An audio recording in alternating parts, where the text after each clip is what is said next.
This one's a little bit different to any I've tested before because it's a dual camera model, and it's also got built-in GPS.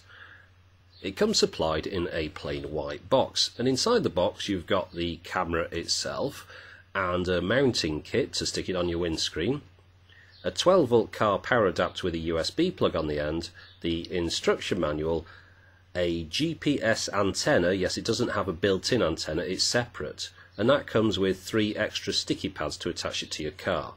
And one of the good things that I thought about this one was that they put this on the screen so you can't miss it, telling you to use a Class 6 card in it. So I was using a Class 10 in mine. Now, the lens on the front of the camera is 140 degrees, and the one facing into the car is 120 degrees. And of course, around that lens there, you've got those 4 buttons, so you've got to be careful you don't smudge the lens when you're pressing those. In the setup menus, we'll just go through these quickly. I'm going to go right down and then back to the beginning just to show you what's there. One of the things you can do is have it record either the front, the back, or both cameras together. You can set up the time, you can format the card, you can see all these different options on the screen here. They're all pretty much self-explanatory. The LCD default basically turns the screen on or off. The G sensor or G-force sensor can be set to low, normal, high, or off. Now, people that have had this in other cameras have sometimes mentioned that the potholes in the road can set off this function. This stops the current file being overridden if the camera is involved in a bump, so the option to turn it off is quite useful. Well, this is the thing that attaches to the camera. Rather strange looking device. It clips on the front here, it's plastic, and it clips on the back there, as you can see, holds it quite firmly in place. It still enables you to move that lens up and down, and I suppose you could put that either on the top or the bottom of the camera depending on which way up you wanted to mount it. And then what you do is, of course, screw it into this tripod type mount here, and there you go. That's how it would attach to your car. It's got 2-way orientation. You can move it up and down and tilt it left and right. Of course, the thing that we haven't done yet is attach all the wires to it, which does make that a little bit more complicated. So let's have a look at those. Well, first off, this is the GPS antenna.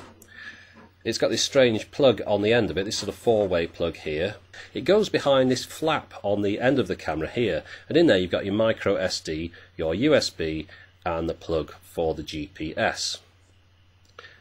Now we'll just get that micro SD out. You see it's a little bit fiddly just pulling that out of there, but as I mentioned before, I'm using a Class 10 card during my test, but it does recommend a Class 6 as a minimum. There you go. Let's test it out on the road.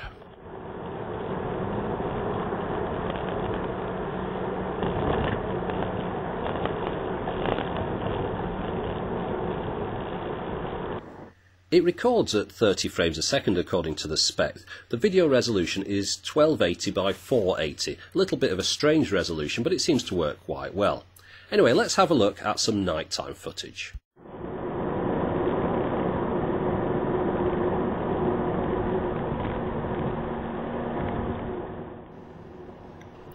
I've zoomed in on it here, and as you can see, it's very clear. It's easy to make out everything that's going on, and it's doing rather a good job. If you look at the bottom of the screen there, you can see that this is 20 past 10 at night, so it's well past my bedtime. So I think the nighttime capabilities of this camera are really quite impressive.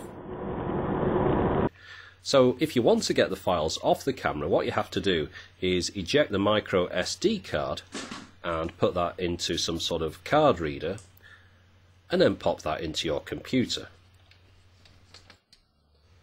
Now that might seem like a bit of messing about, but you've got to remember what this camera is supposed to be.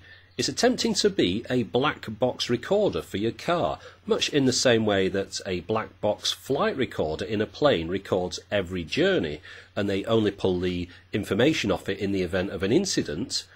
The same thing's supposed to apply for this camera. You record every journey you make, and then in the unfortunate event of an accident, you then pull the video files off it to use as evidence of who was at fault.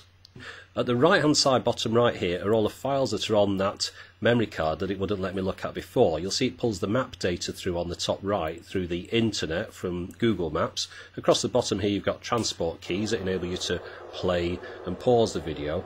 And as I mentioned, I am on an Atom PC and it's playing really nice and smooth, which is quite impressive. It must be a pretty decent piece of software, this. And you can see the map on the right hand side following my journey down the road. Across the top of the screen here, you've got the coordinates for the GPS as well as the speed, which you can swap between miles per hour and kilometres per hour. And across the top right there, you can also select which camera view you're going to be looking at on the screen from the two different cameras, or having them side by side like that. Below that, you've got that G-force indicator thing, which shows the kind of forces acting upon the car at that particular moment in time.